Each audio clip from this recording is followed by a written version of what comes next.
I have 7 o'clock. Let's call this meeting to order, please. Everyone, please rise for Pledge of Allegiance.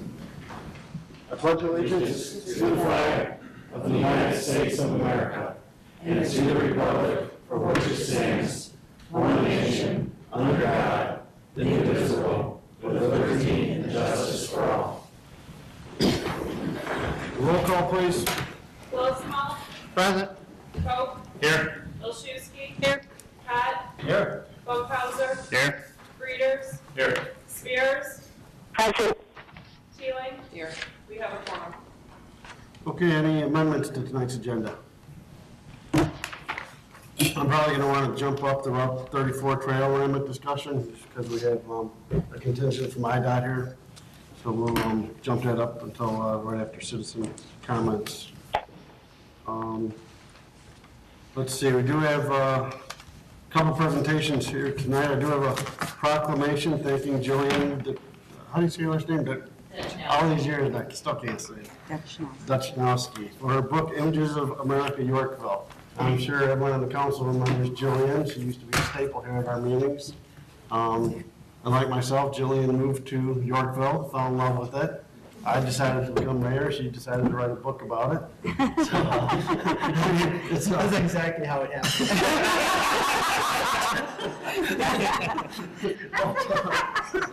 But no, it's a great book, Jillian, and we really wanted to show our appreciation because it preserves our history, and Yorkville has such a rich history.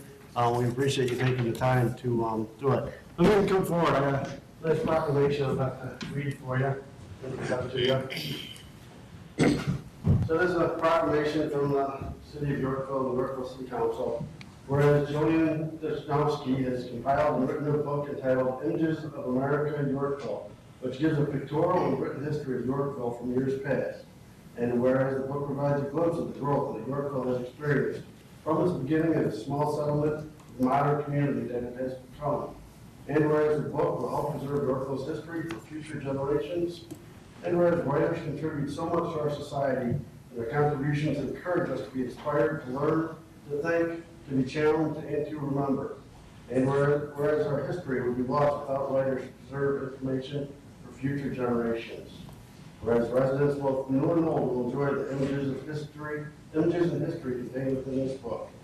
Now therefore, I, Gary Kowinski, Mayor of the United City of Yorkville, do hereby thank Jillian Dutchnowski for about the images of American Yorkville, and encourage all residents to read this book celebrating Yorkville's history. Dated this 10th day of February 2015 AD. Jillian, thank you very much.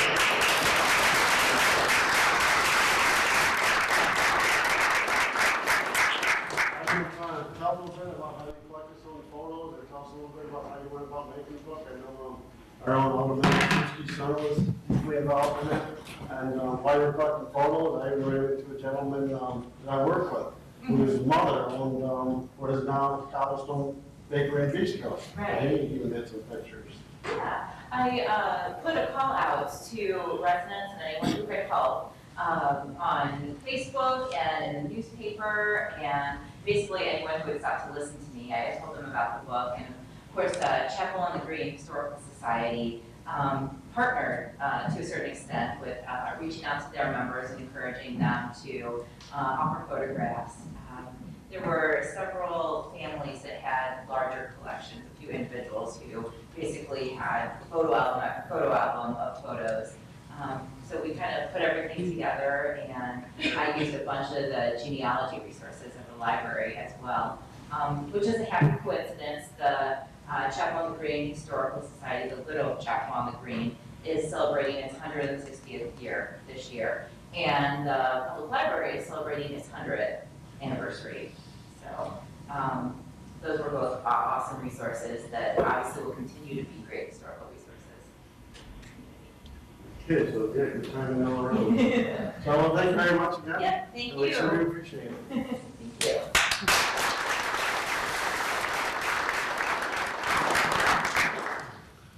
Okay, next, if nobody minds, I did want to go to the Route 34 trail alignment discussion, but I'll go to public comment first. Does anyone have any public comment on Route 34 trail alignment before we get to our folks from IDOT? Mr. Henny, do you want to step up and please sign in, state your name, and then,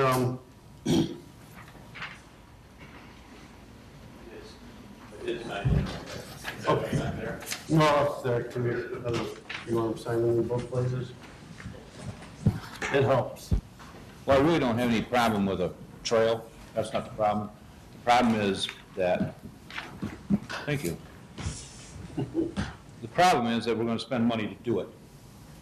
It doesn't matter which side of the road that the trail is on, the kids are going to have to cross the road, no matter whether it's coming from school and going across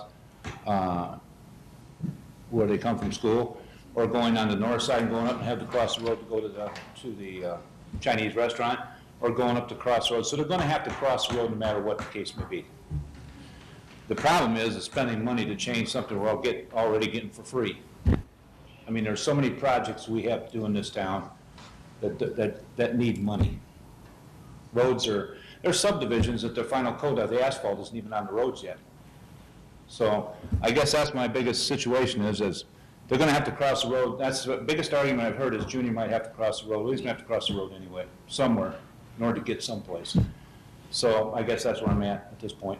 Thanks. Okay, thank you, sir. Just to clarify, I mean, we didn't agree to pay any money. There was just one option. It's part of the discussion. Is there anyone else who had specifically any comments about the bike trail? I'll open it up for other comments after we're done with the bike trail discussion. If not, I know we have a gentleman from IDOT here. Did you guys want to present anything?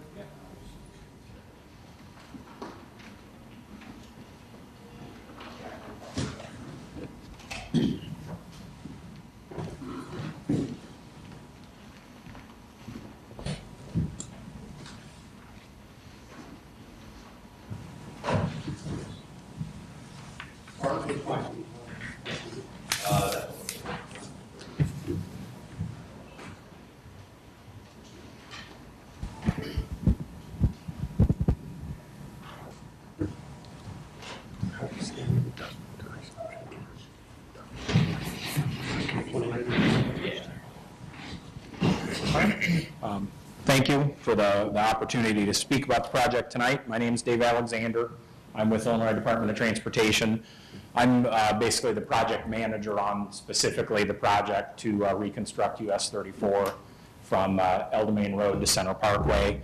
So today we're basically looking at Cannonball Trail to Center Parkway, that section. And with me is Ted Foltz, our location and environmental studies engineer. Yes, Dave has been managing the project with our consulting firm, and he'll be going through today the agenda that we've passed out to explain some things about how we came about the design that we had presented at the public information meeting, and then also to discuss some of the impacts that would be the result of making any revisions to the alignment and some of the other things that we previously discussed. So Dave will go through that. If you have questions, please, we ask that you wait until we've had a chance to go through the bulk of it so you have a clear understanding. I think we'll answer most questions up front. Thank you. For city staff and council members, I passed out some agendas, so I'll try to follow that agenda, and when we get to some of the exhibits, I'll put them up on the screen. So hopefully that'll help so we can all be on the same page. So I'll jump right to the background since we've already talked about the purpose of what we're talking about. You know, we're looking at shared use path location. So a little background on how we got to this point. As part of the study that we're doing for highway improvements, a shared use path was proposed along the south side of US 34 between Cannonball Trail and Center Parkway. And that was some years ago based on the city's draft shared use trail master plan in coordination with the city at the time. Then following our July 1st, 2014 public information meeting for the project, the city revised its preference and requested the shared use path be proposed along the north side of US 34 between Cannonball Trail and Center Parkway. And I've got a couple exhibits I'll go through after I get through the background here that show basically what IDOT was looking at and then what the city responded with so we can see the differences. Based on that, there was some correspondence, and IDOT developed some alternatives that accommodate the city's revised shared use path and sidewalk preferences. And we estimated additional costs for each option above what was previously proposed, what we proposed at the public meeting. And to clarify that, shared use path does have a cost share. No matter where it's built, there is a cost share for the city, but these are costs in addition if we had to use a different alternative. So at the January 27th, 2015 City Council meeting, it was discussed, and the council voted against going back to the design that was shown at the public information meeting. And at that point, city engineer Brad Sanderson got in contact with us and worked out for us to come up and present some more information to hopefully help with the discussion. So item 3 gets us into kind of the meat of things. This is IDOT's proposed on-road bicycle accommodations, shared use path, and sidewalk. And I'll pull up the exhibit that you have in your packet there.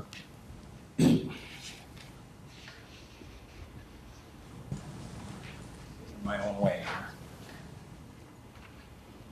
So this is IDOT proposed path and sidewalk locations. It's a little bit hard to see the colors on the display. Hopefully with it in the packet's a little bit easier. And I'll just focus on Cannonball Trail to Center Parkway because that's what's on the table tonight.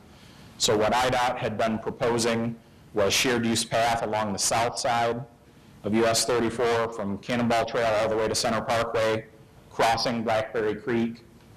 At the public meeting, we had been looking at a little bit of sidewalk in the northeast quadrant of Cannonball Trail. Based on public meeting comments, we had been planning to remove that based on the property owner comments and some discussion with the city.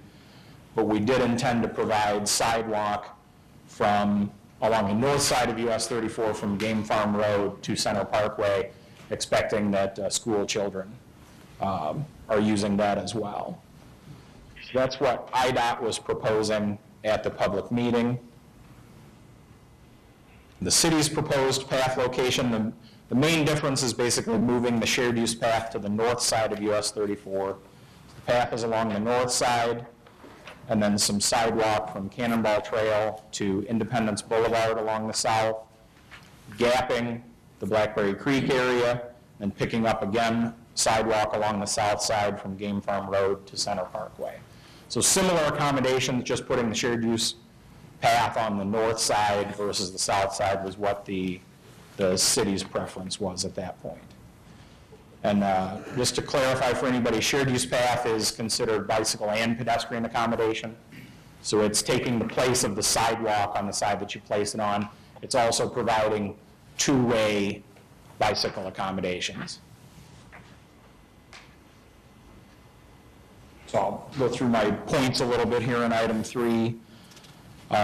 Game Farm Road was basically what the district identified, IDOT district identified as the primary destination for bike and pedestrian traffic.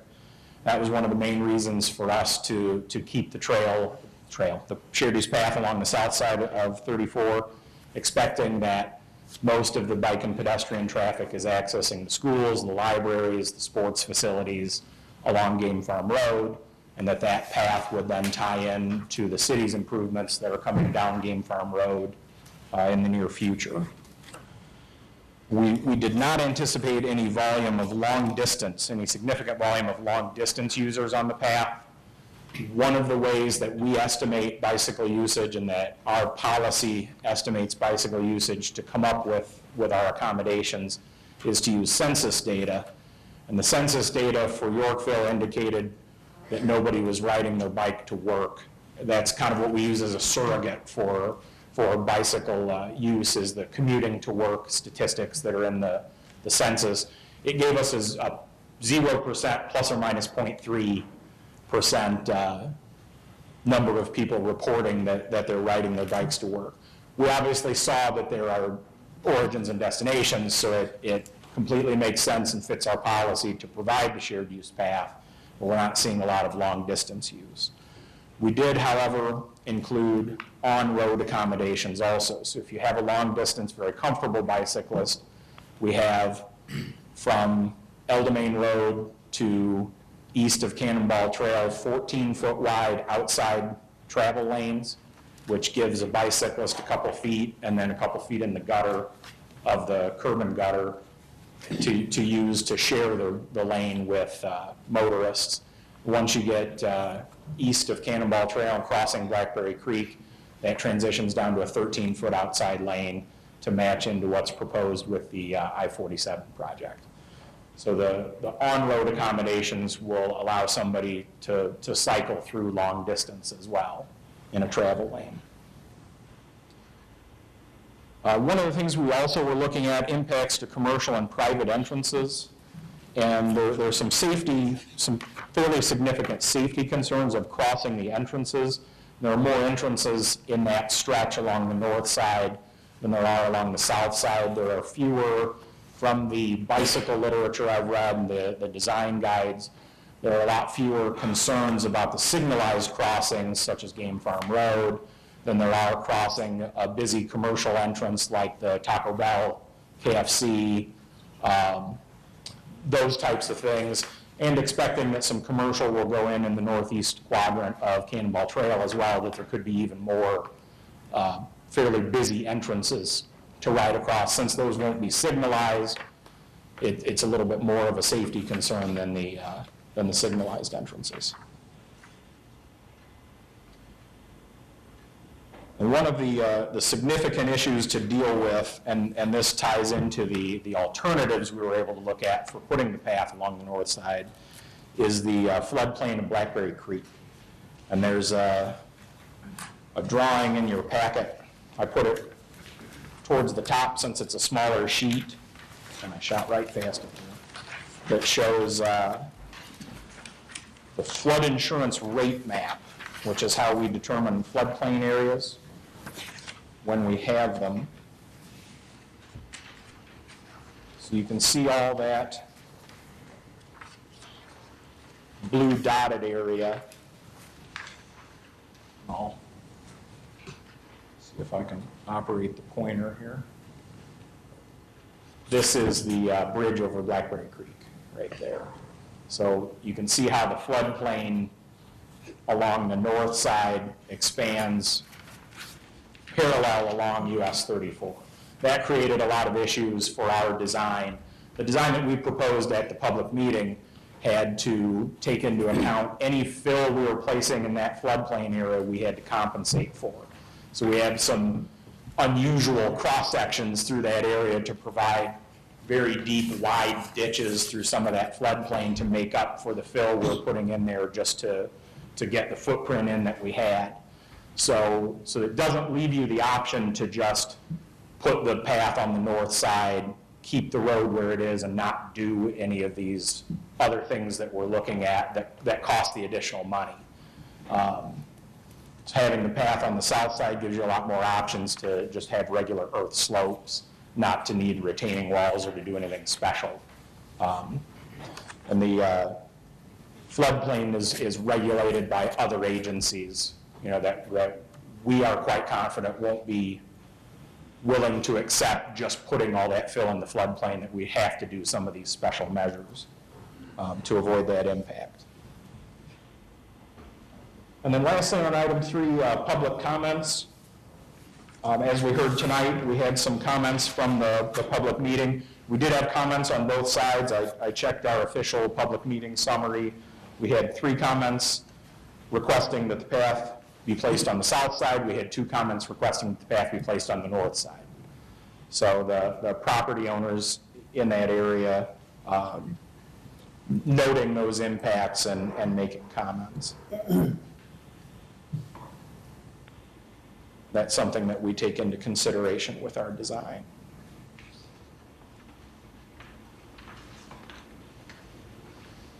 So I'll move on to item 4 there. Alternatives allowing placement of the shared use path along the north side of US 34 from Cannonball Trail to Center Parkway. And I've got the spreadsheet up there. I'm not going to try to go through it on the big screen because I think it'll be pretty hard to follow, but we've prepared that spreadsheet, and I know we've provided that to you guys in the past that explains some different alternatives that we looked at and what the impacts are.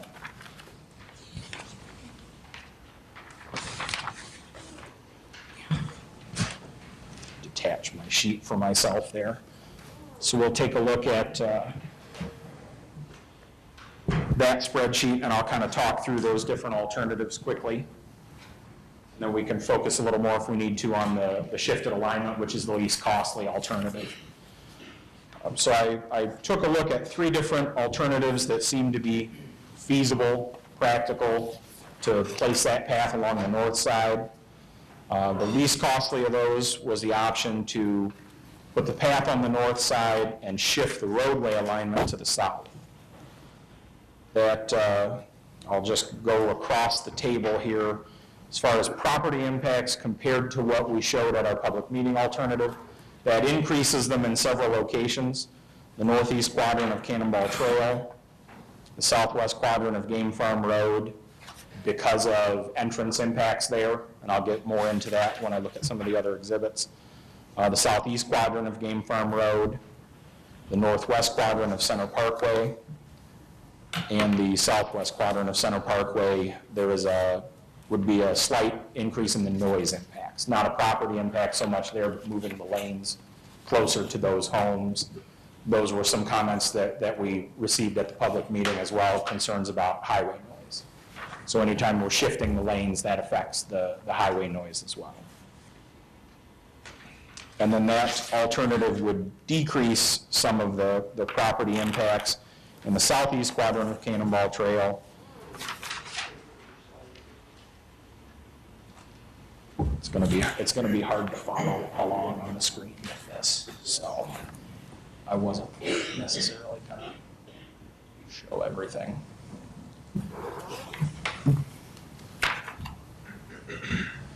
Decrease of impacts, the southeast quadrant of Cannonball Trail, the northeast quadrant of the Creek Bridge, and the southwest quadrant of Center Parkway.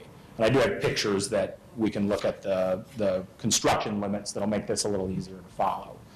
But the bottom line of that is the increase in costs. So as far as construction cost, we'd have an increase due to additional entrance work at various locations, particularly commercial entrances along the north side of US 34 between the creek and Center Parkway. Putting that shared use path on the north side has several impacts to those entrances that would push the entrance work back into some of their parking. We'll look at that in the pictures. Right-of-way costs increase, mostly due to that entrance work and parking. Having to purchase parking spaces as right-of-way is quite a bit more expensive than other types of property. Engineering cost and then delay kind of go together. A realignment, of course, is a significant revision, and then that would require us, we have a noise study that's almost complete that a consultant's doing for us, that they're basically waiting for my response. If we change the alignment, that changes all those things, so we estimated a cost for that as well. Expecting about a 6-month project delay due to redesign and public involvement. For any of these options that would have changes in impact, we would expect to have to get with the city and do some additional public involvement as well. That we can't just jump to a public hearing at the end of the project. Since we've shown something to people, if we're going to make a significant change, it would require more public involvement. And just the notes on that alternative. Parking impacts at the KFC Taco Bell, and then circulation impacts at the car wash right along Center Parkway could be significant. And then entrances in the southwest quadrant of Game Farm Road. There's a private entrance in the southwest quadrant of Game Farm Road that by moving the road lanes to the south, we'd have to look at a significant realignment of that private entrance. And that's something we would have to get with the property owner and work out, so I can't give you a lot of details on that today, what that could entail, but it's potentially significant. And then the delay, of course, is in addition to the delay up to this point. We've kind of stalled a little bit. And then I mentioned the additional public involvement.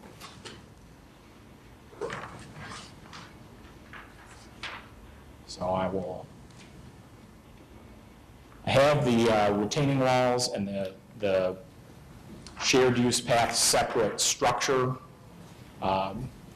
explained out on the table as well. Is that something that you're looking at, or I don't want to waste your time. No. If you're not really considering that, I'll skip those, then you've got them. The bottom line is that they are more expensive. You could do a retaining wall to keep from having that earth fill in the floodplain, but it's going to be a significantly longer retaining wall than anything we were previously proposing, so that's where the extra cost is coming from. Or you could put your shared use path on its own separate bridge, but you have to then span the floodplain, so it becomes a pretty expensive bridge. So just the bottom line, looking at potentially $370,000 for the retaining walls and over $600,000 for the separate bridge. So I will not spend any more time on those if you're not really looking at them. We'll take a look at, I have some color exhibits here to show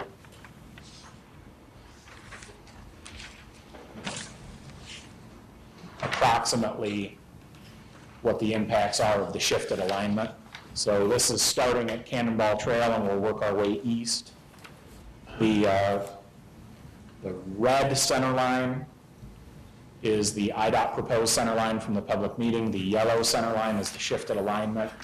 And then correspondingly, the red dashed line is the IDOT construction limits, approximate construction limits, and the yellow dashed line that here is outside of that is the shifted alignment.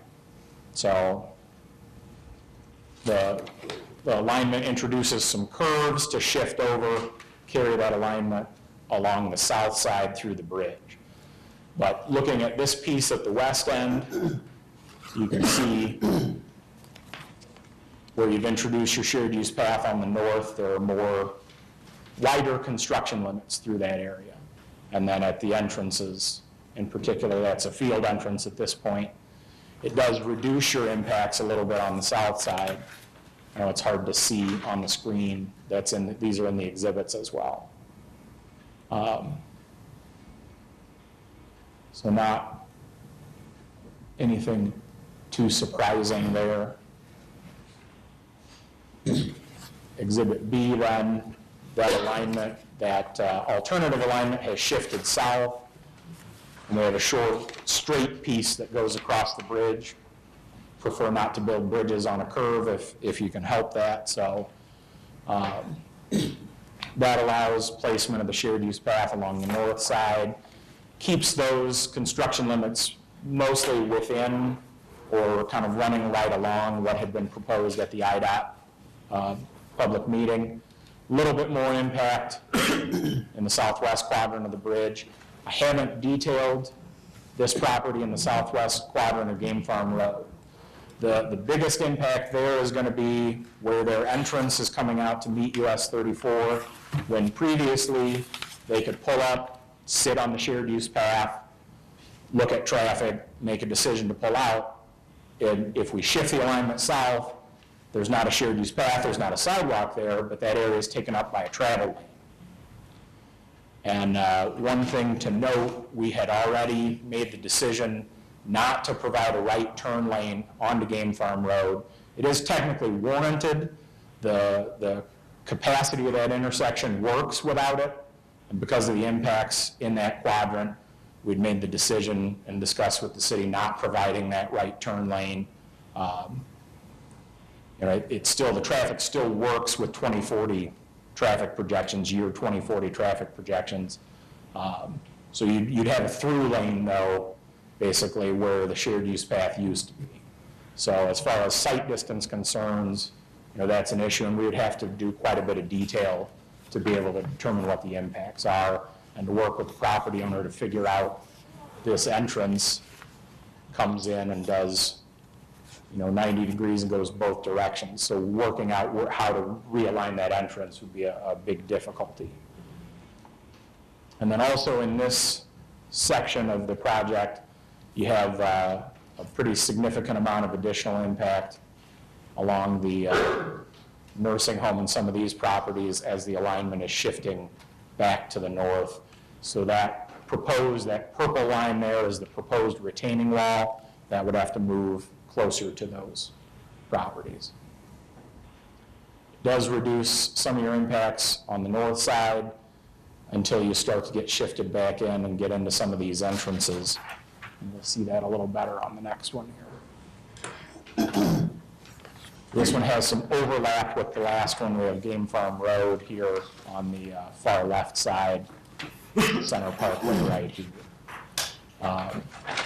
So the most significant change in impacts along this stretch, this is along the southeast quadrant of Game Farm Road that we saw in the last exhibit.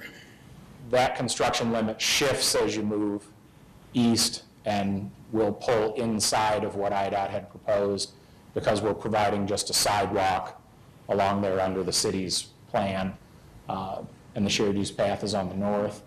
The shared use path impacts, though, as you get into the vicinity of Taco Bell, KFC, and then the car wash here, pretty significant bump out in the construction limits, and that gets us into, there's a couple of parking spaces on each side that are impacted. And what I've drawn in there is to provide the maximum slope by IDOT policy, which is 6% for an urban commercial entrance.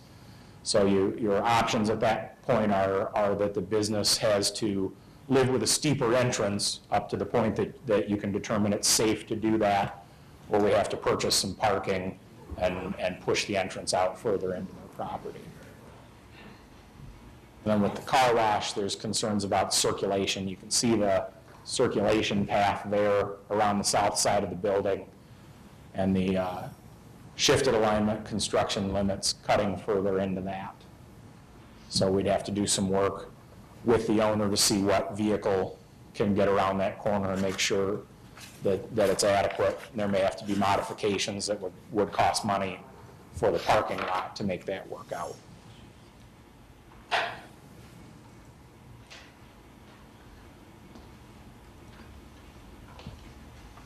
All right, we talked about the floodplain impacts. I'm just looking through item 4 here.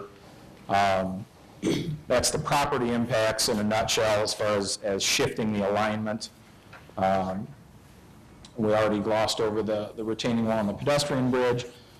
So the other impacts of shifting the shared use path to the north side, we talked about increasing construction costs for those alternatives and the delay, and then additional public involvement. So I've kind of already covered those topics, unless there are questions from you guys. Yeah, Dave, I know when we looked at this project, I mean, if you look at it on paper, it seems to make sense that the trail should be on the north side.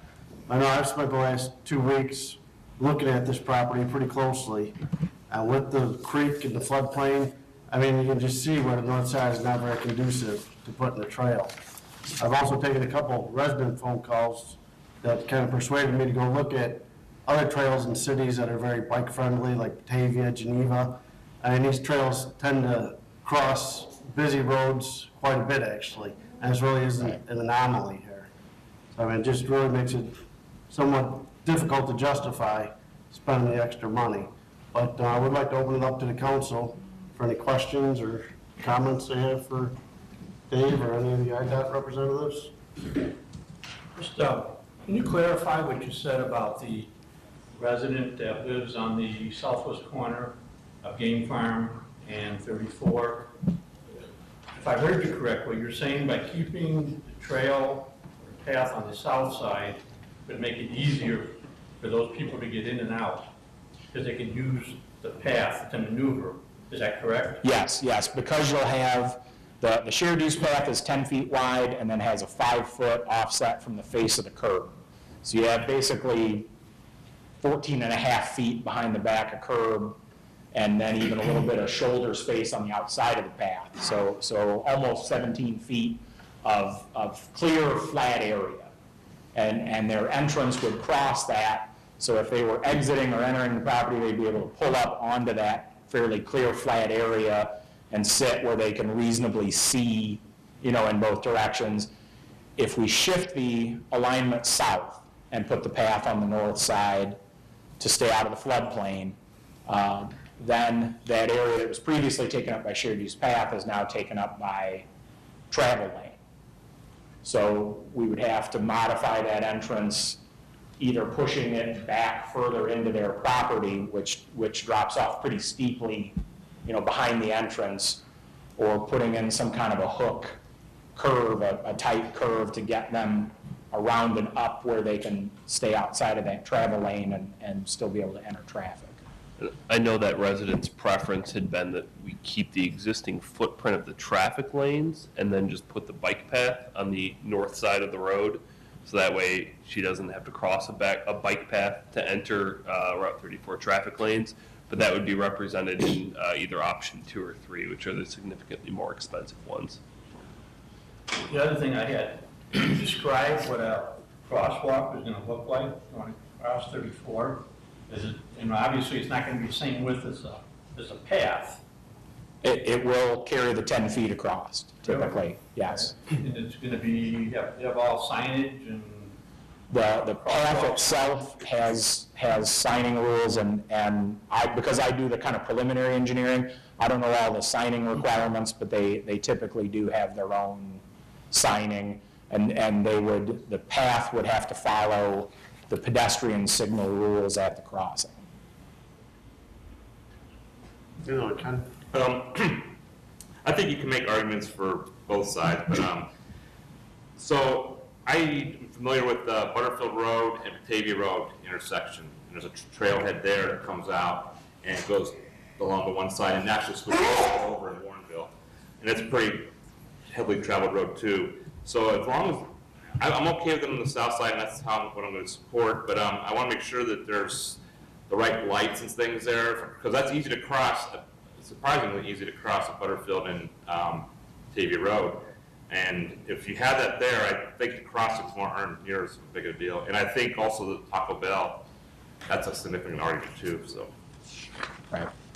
Could you go over there's not going to be a right turn lane regardless, no matter which side the path goes on? We're not proposing a right turn lane But with the regardless. shared use path on the south side, there is somewhat of a ability to use that for a right turn lane? No. I was just pointing out, as far as impacts to that property, that we had already made that decision to reduce those impacts, and the current center of the road runs along the edge of the median through there, so we're actually, through that area, shifting the center of the road north even by what we were proposing. Right. Okay. So just to make it clear that we weren't inadvertently impacting them or just arbitrarily impacting that property. That wasn't necessarily on the table at all, just because of where that property lies. Right. Okay, thank you. Anyone else? You don't see any significant hazards with not having the right turn lane there? I mean, just coming down that way heading east, it seems like you get truck traffic and everything else decelerating. I mean, you have cars turning in the game farm and traffic coming along, they're just gonna have that one pass-through lane? You're gonna have 2 through lanes there. We're providing 2 lanes in each direction. Right, so you're making a right turn on the game farm, They'll use the outside. they have to use the through outside lane only. Yes, they'll have to use the outside through lane. Carol? Well, first I want to say thank you for coming. I really do appreciate it, to give us the information. And I'm glad we had the extra 2 weeks to think about it, because I did feel kind of rushed 2 weeks ago. I wasn't sure what was best. In that 2 weeks, it gave me an opportunity to review it, and I also heard back from a couple of the residents. I'm going to vote to keep it on the south side for 3 reasons. First of all, obviously, first being cost. I mean, at the end of the day, you guys brought up a good question. Where does the money come from? Now we have a budgeting issue if we go otherwise. 2, I think I've subsided some of my safety concerns that I had 2 weeks ago by reviewing it more closely. It seems like either way, people are going to have to cross 34 to use it. Whether it's the kids going to school or coming from school, the crossing is still going to happen. So the safety issue that I was thinking about alleviating doesn't seem like it's going to be solved by moving the bike path.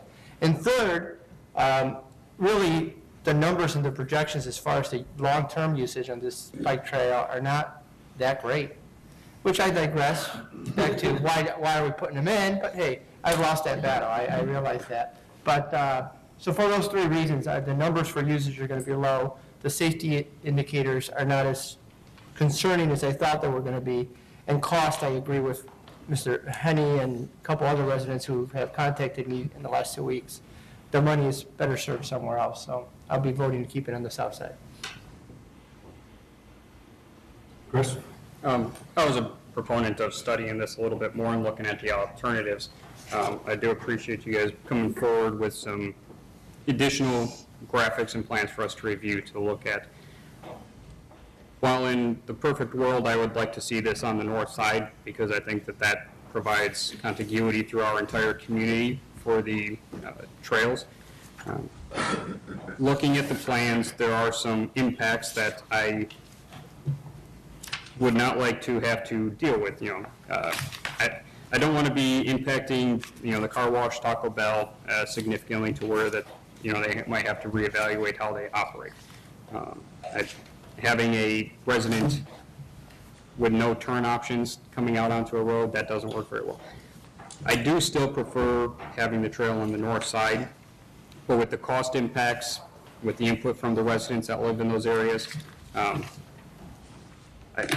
would like to see it on the north, but it would be better served for us to spend our money elsewhere. IDOT has already acquired the right-of-way, if I'm correct, for most of this. We haven't acquired the right-of-way. There's no for right-of-way, this. but it's planned, it's already been determined. So with the amount of planning that's gone into it, we've looked at this, and I do appreciate the additional information that we were provided and the time. Like I said, would I like to see it on the north side? Yes, but I think that we could put our money elsewhere better, and we will still have a trail that works very well for the community. Anyone else? If not, I'll entertain a motion to authorize staff to notify IDOT that the city wishes to proceed with the original IDOT proposal trail alignment. So moved. Any comments or questions? Roll call, please. Coe. Aye. Teeling. Aye. Readers. Aye. Cobb. Aye. Colosimo. Aye. Spears. Aye. Funkhauser. Aye. Milczewski. Aye. Motion carries. Thank you very much, gentlemen.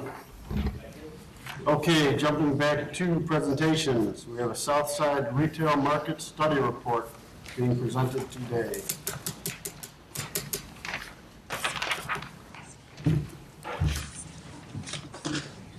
And the floor is yours whenever you're ready.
Good evening, Mayor and Council.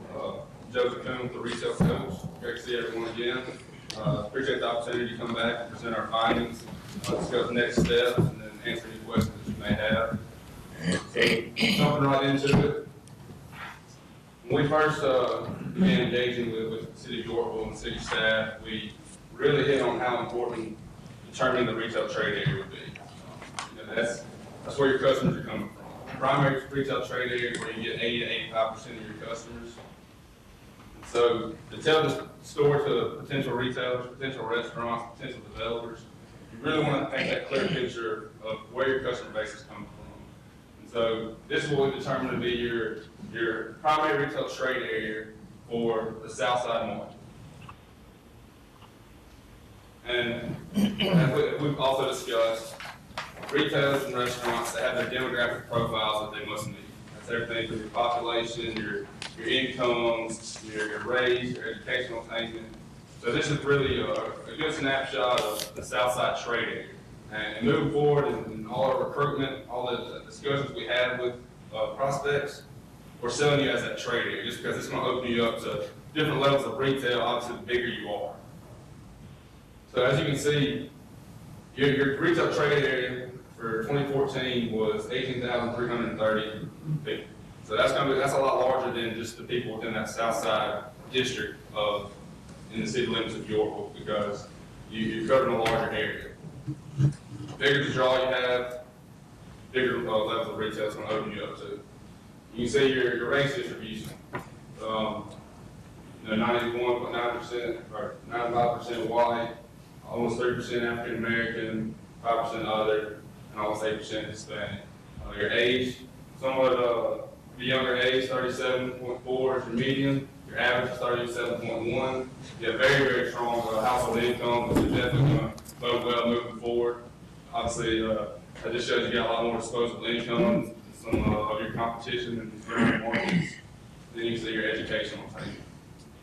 And so this is, again, we're trying to match you with who you are from a demographic and psychographic standpoint to retailers that fit your model, that those types of customers shop and dine. We also discussed the gap or opportunity analysis.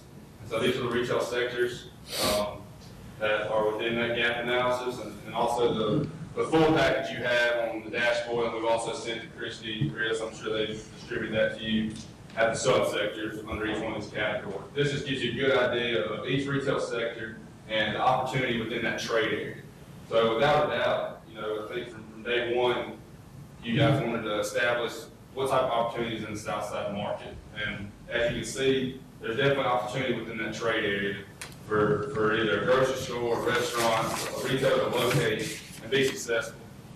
Now, a lot of this opportunity, you're still capturing the north side, but as I think the big thing we need to understand here is going forward with residential growth grows, you get more households down in the South Side market, you have a better chance and more opportunity for the retailers.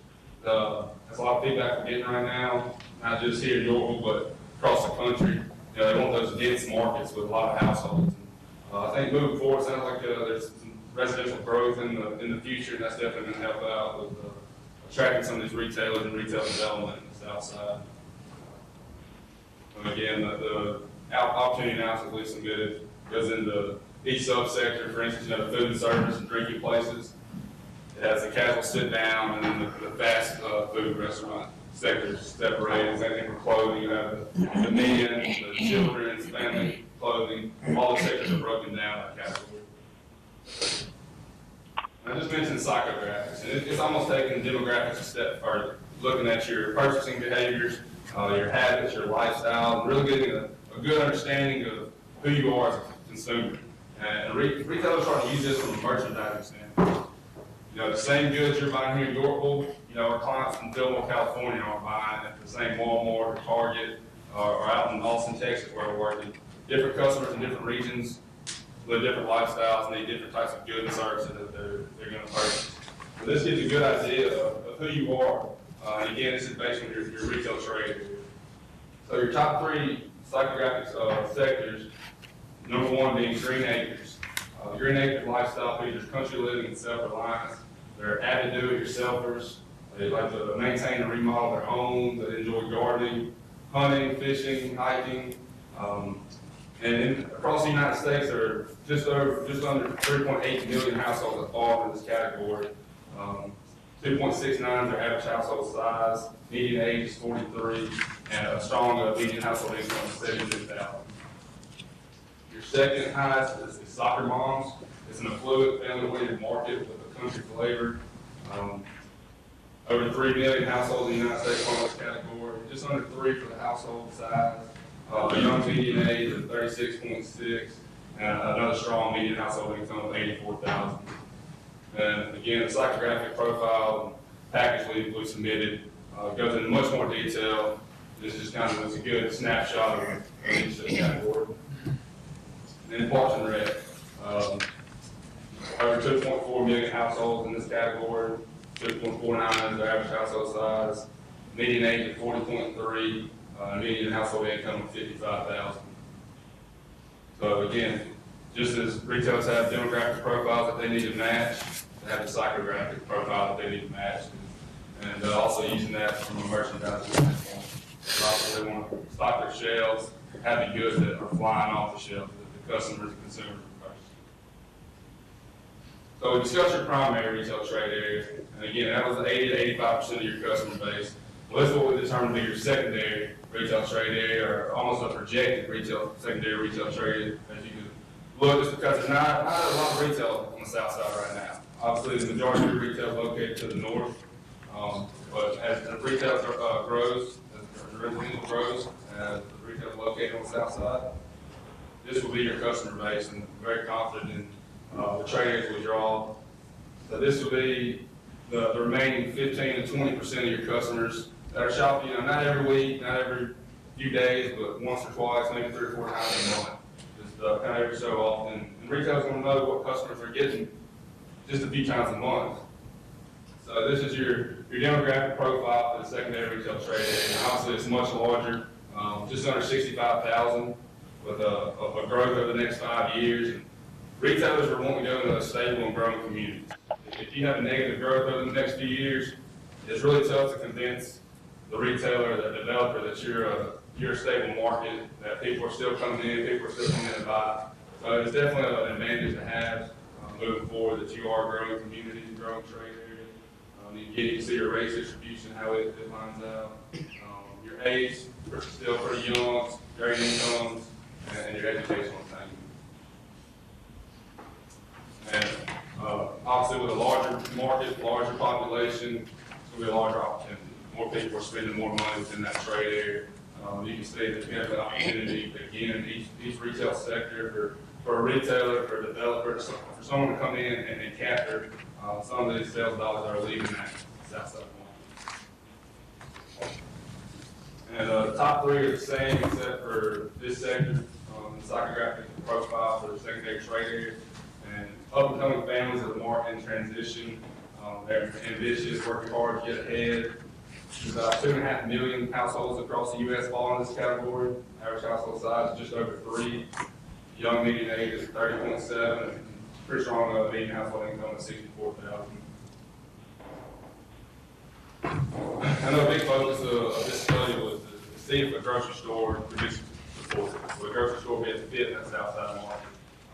In that primary retail trade area, we know that there's a grocery opportunity of over $26 million. And depending on the grocery store, depending on their size, grocery stores usually do between $200 and $300 a square foot. So you kind of calculate that into the size of the store, and then obviously what brand, what market they're in. But usually $200, $300 a square foot is what an average grocery store does. So in your secondary retail trade area, grocery opportunity is just under $90 billion. So the study definitely shows that there's opportunities in the grocery sector, but again, going back to grocery stores won't have that dense population very nearby. Can you, real quick, define that opportunity? When you're talking about opportunity, can you define what that is? Sure, it's looking at the consumers in that trade area and how much that customer here in this area in Illinois is spending per year. And so each one of those sectors is kind of the average consumer within that trade area, what they're spending on goods and services.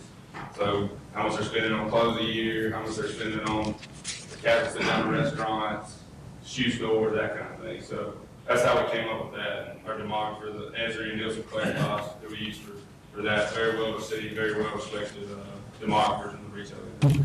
Okay, thank you. Yes, sir. This is our initial list. You got that. It's going to evolve as we get a retailer located there, as we get hard nosed from retailers. This is obviously a preliminary list. Just want to show that to you guys. This example of a visibility package that we're sending out. It's got the retail logo, it's got your logo. Within that, we got the retail trade area, demographics, you got the opportunity numbers in there to give them a good idea of, hey, who's the market in the south side of Yorkville and what type of opportunity would I be looking at. And so really just try to get them the information that these decision makers need to say, okay, Yorkville, south side is something I need to look at. Next time I'm in the Chicago area, I need to get down there to visit this market and see what they have. So that's really ultimately our goal, to try to marry specific retailers to your market. I want to show you an example of a marketing piece we put together. It'd be great to have at different trade shows, have around the office in case someone wanted to have some information of the Southside market. You got a good picture of the trade area, you got your logo, contact information, your demographic profile, and then on the back you got a location map and the existing retail. So it's just a good little one-piece leave behind. Great again to have at trade shows when you meet with retailers, restaurants, developers, to give them a good idea, a quick snapshot of who you are as a community and trade area in the south side. I'm sure everyone's been able to visit the dashboard we created. Right now we have all the 2014 reports on there with the interactive mapping application that any prospect from a retail or restaurant standpoint or a developer can go in, look at specific sites in the south side, peel back different layers from their demographics, the population, income, ages, anything that they need to know, the information that they need to have to get a site approved, get a market approved, it's going to be right there at their fingertips. It goes back to treating them like a customer, making it as easy and as simple as possible on them, because you're not the only community in Illinois, in the Midwest region, around the country that are trying to get these retailers. And that's our job, to try to put you ahead of those other communities you're competing with. International Council Shopping Centers announced that within this 12 months, they're expecting 40,000 retail units to open. Within the next 24 months, 77,000 retail units to open across the country. So it's a great time to have a project like this on board, to be out there proactively building these relationships and recruiting these prospects to your market. But again, all that information is right there at their fingertips. A lot of times site selectors are visiting websites, doing the research online in airports and hotel rooms. And so the more information you can have on your website, the more information we can have about you on our website, the easier it's going to be for them to find that information to pass along to get to the site approved. So that's concludes the PowerPoint. As I mentioned, next steps, update all of the 2014 reports, demographic reports with the 2015 numbers, have the freshest data out there. We're going to continue the recruitment of these retailers, the restaurants, the developers, and really kick in our coaching period. So that anything that comes up from your end, whether it be you just want to brainstorm about maybe a prospect, a site, going to a conference, anything we can help with, that's really where we're coming in moving forward. But really starting to hit the recruitment hard these next few months, and hopefully start getting some movement down there. It's from day one we preach that it's a process. It's not something that we come in, do our analysis, and all of a sudden here come the retailers. A lot of it's going to pick on that residential growth from what we found, the feedback we're starting to get from some of these retailers. But we're definitely excited and feel good about the information we have so far. So if there are any questions, I'd love to answer them. Frank? Realistically, how close are we to getting some retail activity in the south side? That's a pretty tough question to answer, to be honest with you. It varies from the client community we've worked in. To get a retail there in 8 months, we've seen it take 3 or 4 years. I mean, I'm sure a few of y'all have been involved in a few retailers to locate here. You know, it's not a quick process. By the time they do their work, developers come in and do their work, do the permitting, license, everything. To be honest with you, it just varies. I don't have a set date that I can give you, but we do feel good about the information we have that we're getting in front of the retailers. Jim?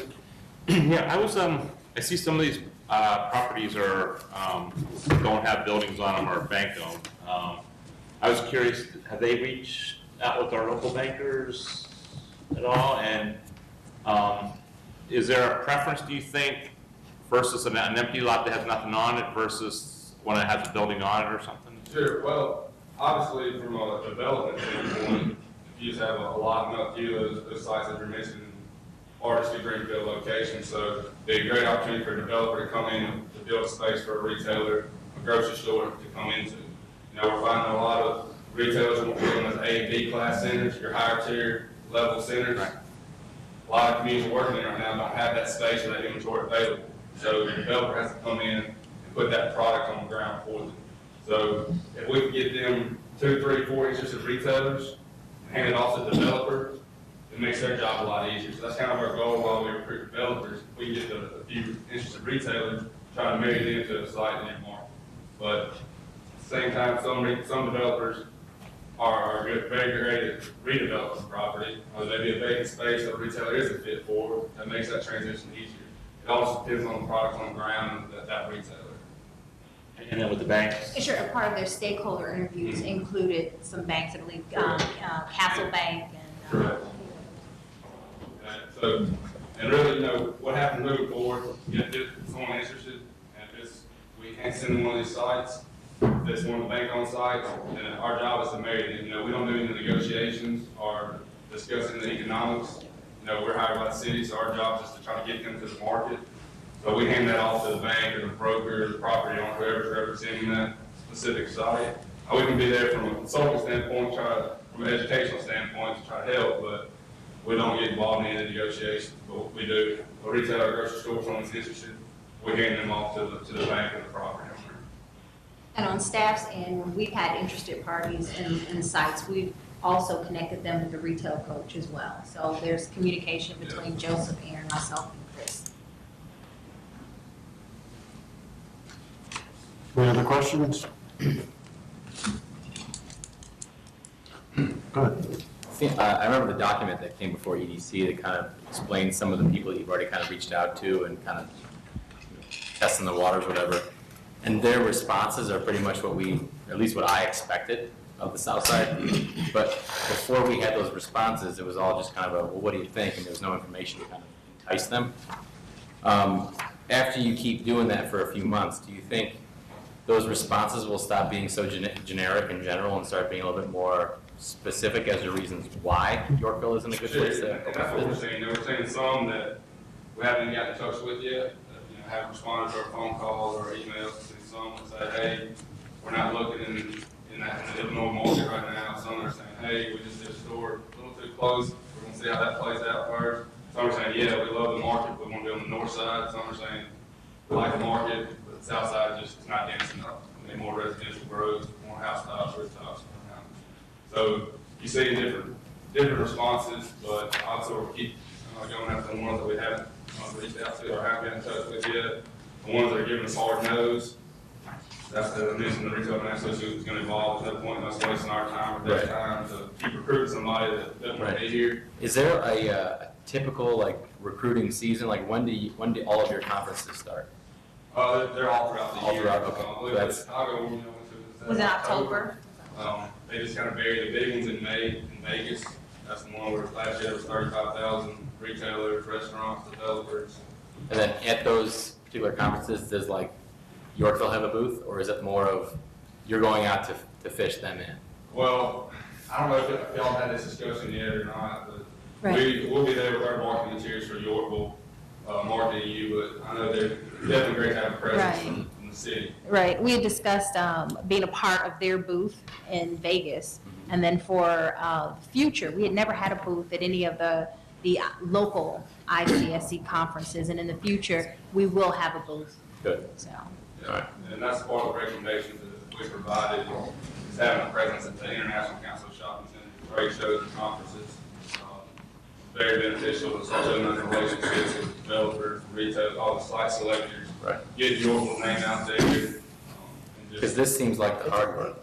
Everything else just kind of seems like, it's like almost like a maintenance cost, is to It keep is. doing it, plugging away at it. Right. It is, for sure. And that's, that's what takes the longest. That's the analysis gets finished, but the remainder of the year is that improves because it does take the longest. Again, communities all over the country that are reaching out to these site selectors, saying, hey, come in our community. So they got a lot on the plate. Good, well, keep at it, please. I think Lynn is going to Vegas this year for the YEDC. I thought she had mentioned to me, so she can go armed with this information as well. Anything else, Chris?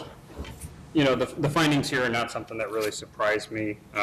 One thing that I've known is we need rooftops that will then drive the retail and commercial. And from some of the comments that we received back from the prospects so far, density is an issue. And obviously we have planned developments down there, we have housing that's going, but we don't have enough to bring in the types of users we really like to bring in.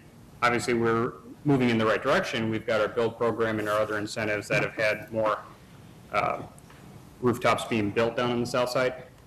We're not there yet, but I think this is good information to have so that we can get it out there to the market. But on our side from the city, we've done a good job to start to bring in more residential, but we still, that's going to be the driving factor, is are there residents down on that south side of the town that can easily get to it. And the market area, the opportunity is there, but the retailers want it more dense, and that's pretty clear. Obviously, if they're going to say that they want to be on the north side when we're trying to market the south side, obviously the north side is the density. That's kind of what they're looking for. The south side's not there yet, but at least we're putting it out there that this is what we're wanting to do. If we have other opportunities for retail and commercial incentives, this is, I think, possibly our next step is to look at what type of incentives, what type of things we can put together to help bring them in advance of hitting their preferred numbers for this market area. And how has Lynn been involved with this process? Is she utilizing this information, and has she been involved with the conversations with the prospects so far? Not with the prospects, that's on the retail coach, that's what we're paying them to do. But as far as distributing information, looking at the website, getting that information and possibly passing it along, she's been a part of that process. Okay, so as retail coaches working through, on the local side, are we handling it with Lynn so that she knows locally? Obviously, she's great with, who are the players on the local side, something that unfortunately I'd say retail coach doesn't have that experience, but we Right. are putting that together to help the process. Right, and she was quite instrumental in the beginning of the process with just locating the sites and getting the contacts for the stakeholder interviews. Okay, well, thank you very much. It's all very in-depth, good information, and I think there's nothing but an upside to the south side. We recently got healthcare facility down there at Morris Hospital. I don't know if any of you guys have been to the Roundhouse down there, but it's doing a bang-up business. I mean, it's been crowded every time I go past it, so I think there's nothing but upside to the south side. So thank you very much. Yes, sir. Okay, where are we? We have no public hearings. Do we have any other citizen comments on any agenda items?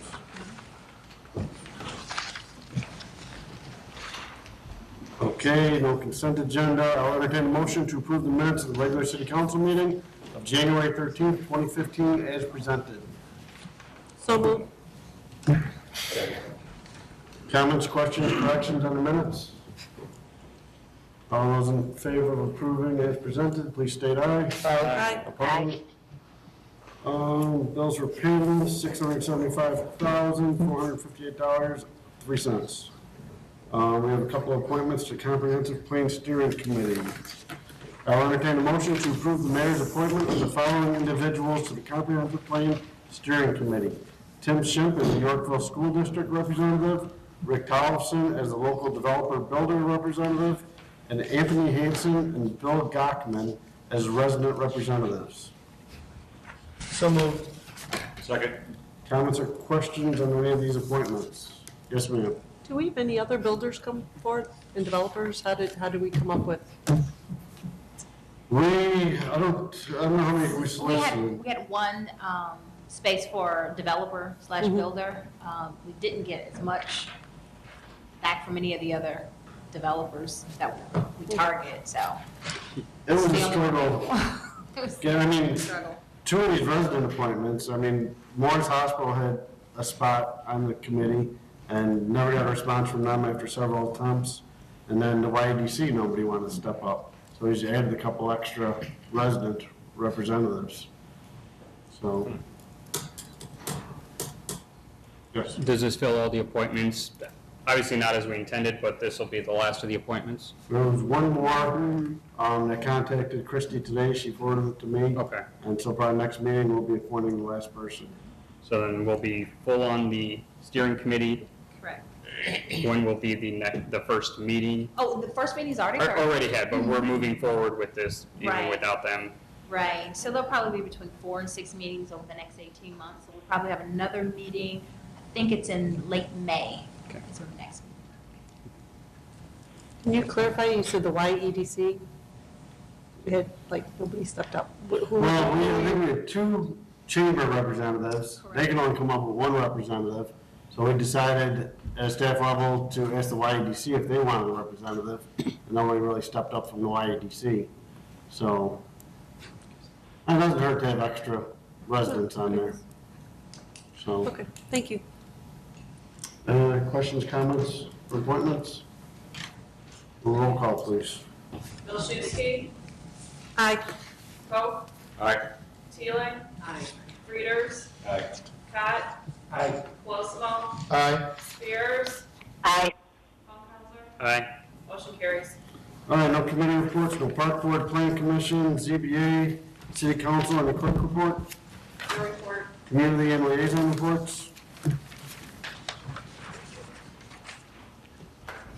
Staff reports, No reports? additional business. I did have one real quick. In our department head meetings, last meeting and this meeting, we talked a little bit more about training. I know over the last 4 years, we didn't do a whole lot of training for employees. And the only thought between talking with Bart and myself, it's kind of time we start reinvesting in our employees a little bit. So we did ask Bart to look into some things, and we asked all of our supervisory and management people to go to this Community of Excellence coursework that's coming up. It's offered at Wabanzi, correct? Yes. So I think it's a 6 or 7 or 8 week course, talking about personal action plans, excellence in supervision, creating a positive culture, streamlining processes, ethics, and working with difficult people. You know, just to, I'm not saying our supervisors do a poor job, but you know, there's always room for improvement. So, and with that, Bart and I also talked about more training on a staff level. We're going to start with some internal training, going over personnel policies and personnel manual with employees, sexual harassment training, just some more internal training. And then we also visited Public Works today to talk to some of those guys out there, just see what their concerns are, how everything is going. And, you know, we offered to them that we're probably going to do a lot more emphasis on safety training. I know our local 150 offers a lot of safety type courses. The reason I'm bringing this all up is we're starting to talk about budget. So one of the things I would like to propose in the budget is maybe a little increase in the line item for personnel training. So I thought I'd give you a heads up on that, and I think it's a step in the right direction. I mean, budgets have been so tight over the last, you know, 3-4 years. I mean, it's been tough, but we're really at a point where we really need to start investing in our employees a little bit more. I mean, obviously they're our most important asset, so that's all I have. Thank you. Any other additional business? No executive session. Any citizen comments on any item they would like to talk about? Matt, you look like you have something to say. Okay, meeting adjourned. Thank you very much. Good job.